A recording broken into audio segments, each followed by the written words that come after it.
So, about a year ago, I was brutally canceled off the internet for having a billionaire father as well as political connections. But tonight, I'm going to use that privilege to expose what really happened with Erika Kirk. Because once you understand how these elite circles actually operate, the entire mystery around her becomes incredibly obvious. So, take a seat. Grab a bag of popcorn because I might get deleted for posting this. So in order to fully understand what happened with this crazy bitch, you need to understand the fundamentals of politics themselves. So politics operate very much like a social club with a social hierarchy. So at the very top, there are the billionaires who write nine-figure checks to the puppet class, also known as politicians, who in return give the billionaire class undying loyalty on the issues that matter to them most. Now, the most important thing for you to drill in your fucking head to really understand this story is that you may look at a President Obama, for example, and think that he is at the top of the social pyramid. That is absolutely not true. When there are these private dinner meetings with billionaires and with past presidents or potential future presidents or even a current president, they're at the very bottom of the fucking barrel. If you were to compare it to a social hierarchy in a high school, for example, the billionaire is the superintendent of the entire school board. And a President Obama, for example, is like the president of student council. He actually has no power over the school whatsoever. It's completely performative. Every single time you've ever voted, you are really voting for someone that was handpicked for you by a billionaire who doesn't want to run themselves because they are busy ruining the planet. And honestly, being a politician is seen, as I said, in these social circles, at these dinner parties, as a very lowly job. So in summary, every single person who has made it to the level of a vice president or a president is nothing but a billionaire's bitch. So then this brings us to the fundamentals needed to understand the story of Charlie and Erika Kirk. So in 2018, a former pageant queen, Miss Arizona, Miss Erika Franzfey, stumbled into the brand new Turning Point USA office in Phoenix, Arizona. While she was there, she very quickly bumped into Charlie Kirk, who then flew her to New York City for her job interview at a burger joint, a restaurant called Bill's Burgers.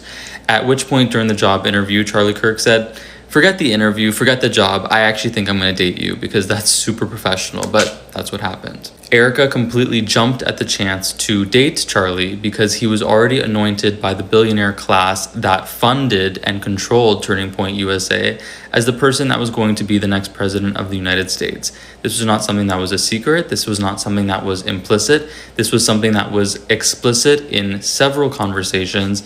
Everybody knew that Charlie Kirk one day would run to be president, and it was a running comment, a running joke that Erika Kirk would one day be the first lady. This was her life goal, and this was the plan, and the only reason in 2021 she married Charlie Kirk. She did not marry Charlie, she married the trajectory of the presidency and proximity to power, which is what she always wanted.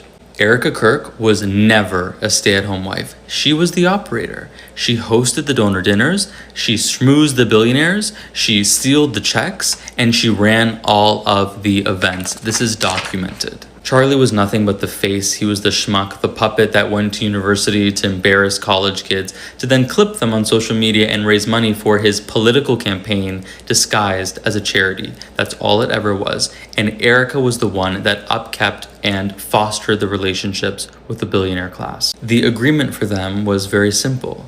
Do what you're told, ride the youth wave to the White House, and then become president and first lady of the United States. But things didn't go quite according to plan, because somewhere along the line, Charlie Kirk grew the tiniest little piece of a spine. So in 2024, Charlie began defecting on some issues that were very important to the billionaires that owned him, specifically issues regarding foreign policy. The donors began to panic that their puppet was defecting on the only issue that actually matters to them, so they attempted to appeal to him through the only lever of control they had left, which was his wife. Erika then began pestering Charlie every single night, which put immense strain on their marriage. Support the war, do what you're told, you're ruining everything that we built together, and it actually got to the point where this is documented that a priest had to be called to pray over their collapsing marriage, which I believe detonated the night of September 9th, the night before Charlie was murdered. Erika herself admitted on national television that at 2:30 in the morning, she urged Charlie to sleep alone in their daughter's room so he could rest better before Utah. In the morning, Charlie grabbed his ring and his necklace from the bathroom and left for this huge, very important event without saying goodbye to his wife. It's been reported that shortly before his assassination, he messaged one of his friends saying, "It feels like it's over." A lot of people interpreted this as him talking about his life, but I think it's very obvious he was talking about his marriage. I think the night of September 9th, there was a fight, and Charlie and Erika decided that they would be getting a divorce. Now, I believe the only explanation that makes any sense is around the same time of Charlie messaging his friends that it's over in reference to his marriage. Erika also messaged the donors saying it's over, not only in reference to her marriage to Charlie, but in reference to all hope being lost that he would ever come back to their side politically, because he literally texted other people that he would be leaving the Israel cause. Now, from the donor's perspective, the looming divorce between Charlie and Erika not only could represent the end of Turning Point USA from an optics perspective, would be absolutely catastrophic, but also represents the fact that the very last string on their puppet, which was Erika, is gone. So they had no choice but to do what the mob does when you don't listen to them after you take their money, which is to get rid of you. And we all know what happened next. Conveniently, a 22-year-old from 142 yards away with the best shot in the entire world got rid of Charlie just in time to save Turning Point USA and anoint the new CEO, which is, of course, Erika Kirk. Just in time, right before Charlie was able to announce the divorce or the fact that he was leaving the cause. Nobody in the history of political assassinations has ever acted as bizarre as Erika Kirk. And I think that thing we're all registering as inauthenticity is actually guilt. Not only did Erika Kirk immediately accept the lone gunman narrative that doesn't make any sense for a multitude of reasons, she actually scolded the public for demanding answers and for being skeptical. The only reason she's not demanding answers is because she knows exactly who did it and why. Within 72 hours of the assassination, the domain Vance Kirk 2028 was purchased. Erika immediately sprints to take the throne of her dead husband by becoming CEO of Turning Point USA, and publicly forgives the shooter on camera before we can even actually establish if he really was the killer or if he acted alone.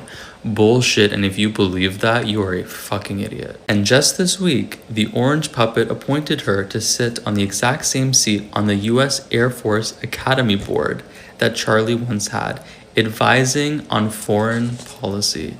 The very foreign policy that created the emotional turbulence in her marriage with Charlie, leading to a divorce, and also the same foreign policy that ultimately got him killed. 2028 is already written. You can expect to see her name on the VP shortlist. There is a reason they are marketing her as the widow that overcame tragedy, and Erika is finally getting what she married for all along.